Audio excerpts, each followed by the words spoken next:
போ அம்பிகாவுக்கு முன்னாடி போ. அவர் டவுன் பஸ் மாதிரி ஊடு ஊடா நின்று ஊருக்கு அதை பேசிட்டு ரேஷன் கடைக்கு போறதுக்குள்ள நீ முன்னாடி போயிடு போ. நடா என்னம்மா நீ தான் நம்ம ரேஷன் கடைக்கு வா சொன்ன. ஒழுங்கா பேண்ட் சட்டை போட்டு வந்தாலே என்ன ஒண்ணு மதிக்க மாட்டானுங்க.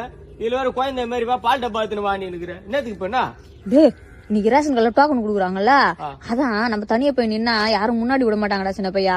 அதே இடுப்புல ஒரு குழந்தை தூக்கின்னு போனோம்னு வச்சுக்கோ, ஏமா நேரமா குழந்தை இடுப்புல வச்சுன்னு இருப்ப, முன்னாடி போய் நீ டோக்கன் வாங்கிட்டு போமா அப்படின்னு. வேணாண்டா நீ வேலைக்கே கிளம்பு. என்ன இந்த சின்ன பையா எல்லார்கிட்டயும் விசாரிச்சு பாத்தண்டா, அரிசி சக்கரை கரும்பு தானா அப்படி இப்படிமா கணக்கு போட்டு பார்த்தா கூட 100 ரூபாய் 150 ரூபாய் தாண்டா வருது. 600 ரூபாய் சம்பளம் உனக்கு, எதுக்கு நீ வேலையை விட்டு நிக்கணும்? நீ வேலைக்கு போ. அம்மா போயிது போச்சுன்னு வச்சுக்க, கொஞ்சம் கொஞ்சமா கூட்டம் குறையும். அப்ப போய் நான் அம்மா வாங்கிக்கிறேன். ஏமா நான் 5000 ரூபாய் 6000 ரூபாய் தருவேன். நீ ஓனர் வேற அசியமா திட்டிட்டேன். நான் வேற திட்டி கட் பண்ண வேலைக்கு வர மாட்டேன், ஒன்னும் வர மாட்டேன், வைடா போனேன்ட்டுமா. அடா பரதேசி நான் உனக்கு என்னடா அம்மா அவசரம் கொடுக்க, ஏன்டா அப்படி பண்ற நீ? எப்படி நம்ம கவர்மெண்ட் நம்ம கை விடாதேன்னு பார்த்தேன், விட மாட்டாங்க வேணா.